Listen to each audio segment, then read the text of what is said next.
ادب کی تاریخ میں چھانٹی انتظار حسین، یادش بخیر ڈاکٹر وحید قریشی۔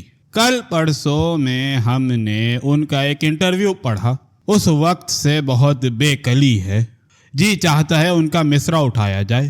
ڈاکٹر وحید قریشی آدمی تو صاف گو ہیں، لگی لپٹی انہوں نے رکھی ہی نہیں، قطعی لفظوں میں اعلان کر دیا ہے کہ قیام پاکستان سے قبل کا ادب طالب علموں کو نہیں پڑھنا چاہیے۔ ولی دکنی سے لے کر علامہ اقبال تک اردو کے سب شاعروں اور نثر نگاروں کا تو اسی ایک فقرے میں کام ہو گیا۔ پھر ڈاکٹر صاحب نے از راہ احتیاط ارد گرد ایک نظر ڈال لی کہ شاید کوئی ادیب ان کے وار سے بچ کر نکل گیا ہو، اور واقعی ان کی اس ضرب کاری کے بعد بھی چند ادیب جہاں تہاں پڑے سسک رہے تھے۔ بات یہ ہے کہ قیام پاکستان کے بعد بھی تو بعض ادیب ڈاکٹر وحید قریشی کی تحقیق کے باوجود زندہ رہے اور لکھتے رہے۔ ڈاکٹر صاحب نے بقیت السیف کو بہت خوبصورتی سے ٹھکانے لگایا ہے۔ ان کا بیان ملاحظہ فرمائیے۔ پاکستان کے لیے صرف وہی ادیب اور ادب مفید ہو سکتا ہے جو اس علاقے میں پیدا ہو، یا ان لوگوں نے ادب پیدا کیا جنہوں نے پاکستان کے وجود کو جذباتی، عقلی و فکری طور پر قبول کر لیا ہے۔ لیکن وہ ادیب جن کی جڑیں قیام پاکستان کے بعد بھی ہندوستان میں ہیں، ان کی تحریریں ہمارے لیے بھی مفید نہیں ہو سکتی۔ پریم چند، کرشن چندر، عصمت چغتائی اور غلام عباس وغیرہ کی تحریریں تدریسی نصابات میں کیوں شامل کی جائیں؟ کیا یہ ادیب پاکستانی تہذیب کی عکاسی کرتے ہیں؟ اس بیان میں اظہار کی جو خامیاں ہیں وہ تو خیر انٹرویو قلم بند کرنے والی کی بھی ہو سکتی ہیں، مگر جو منطقی گھپلے ہیں وہ تو ڈاکٹر صاحب ہی کے ذہن رسا کے شگوفے ہیں۔ مثلاً اگر پاکستان کے لیے وہی ادیب اور ادب مفید ہو سکتا ہے جو اس علاقے میں پیدا ہوا، تو بیچارے کرشن چندر کو آپ کیوں دودھ کی مکھی کی طرح نکال کر پھینکے دے رہے ہیں؟ اور اگر شامل نصاب ہونے کے لیے ادیب کا اس علاقے سے تعلق کے ساتھ ساتھ پاکستانی ہونا بھی شرط ہے، تو پھر غریب غلام عباس کو کس جرم کی پاداش میں نصاب کے لیے ممنوع قرار دیا گیا؟ غلام عباس تقسیم سے پہلے بسلسلہ ملازمت لاہور سے دلی چلے گئے تھے، مگر جب پاکستان بن گیا تو انہوں نے واپس آ جانے میں مطلق تاخیر نہیں کی۔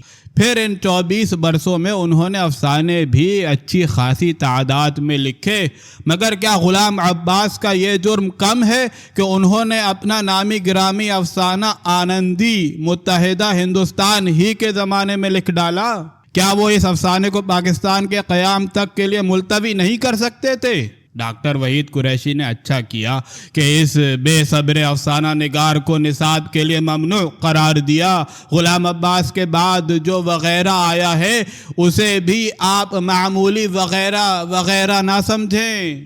اس وغیرہ کے ذیل میں غلام عباس کے وہ سارے ہم عصر آ گئے جنہوں نے پاکستان کے قیام کا مطلق انتظار نہیں کیا، لکھتے چلے گئے اور کتابیں چھپواتے چلے گئے۔ منشی پریم چند کے بارے میں ڈاکٹر وحید قریشی کی تجویز خوب بلکہ بہت خوب ہے۔ ہم نے اورینٹل کالج کے زعمائے ادب کی خدمات میں جانے کتنی بار گزارش کی تھی کہ بزرگوں، اردو افسانے کی تاریخ منشی پریم چند کے بعد بھی چلی ہے، مگر انہوں نے نصاب بناتے وقت اس واقعے کو بھی تسلیم نہیں کیا۔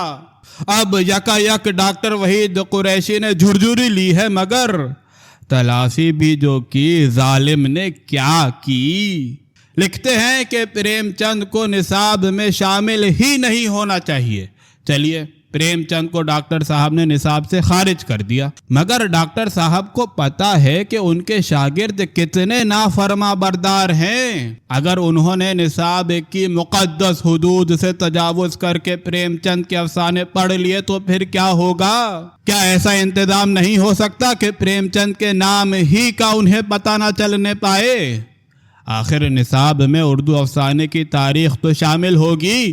یہ ثابت کر دینا ڈاکٹر صاحب کے لیے بائیں ہاتھ کا کھیل ہے کہ اردو کا پہلا افسانہ پریم چند نے نہیں بلکہ فلاں شخص نے لکھا تھا، مگر اس سے وہ کیسے انکار کریں گے کہ اردو مختصر افسانے کی باقاعدہ روایت پریم چند ہی سے شروع ہوتی ہے۔ بس یہی فتنے کی جڑ ہے۔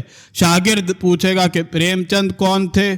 اسی کون اور کیا میں شاگرد انگلی پکڑتے پکڑتے پینچا پکڑ سکتا ہے۔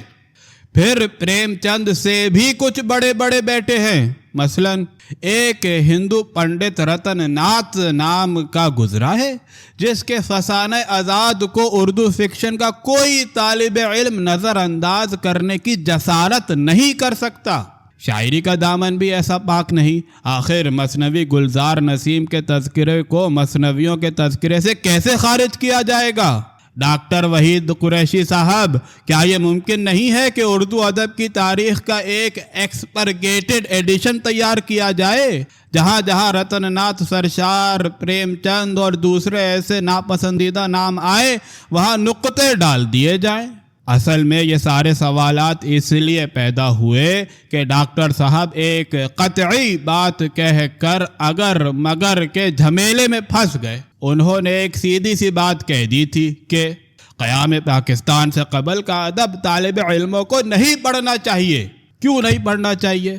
اس لیے کہ اس وقت کا ادب کانگریس اور ہندوؤں کی تہذیب و نقطۂ نظر کی عکاسی کرتا ہے۔ اس جامع بیان میں ولی سے لے کر غالب تک اور غالب کے بعد سر سید، حالی، شبلی، محمد حسین آزاد، علامہ اقبال سب لپٹ گئے۔ باقی تو انہی ادیبوں کا مسئلہ رہ جاتا تھا جو اس وقت پاکستان میں سانس لے رہے ہیں، تو انہیں بھی موصوف نے بڑی پرکاری سے سنگھوا لیا ہے۔ آخر میں تو ڈاکٹر وحید قریشی کی اپنی شاعری ہی بچ رہتی ہے۔ اس شاعری کی ٹکر کا افسانہ بھی بآسانی فراہم ہو سکتا ہے۔ اورینٹل کالج کے نصاب کو اس سے زیادہ اور کیا چاہیے؟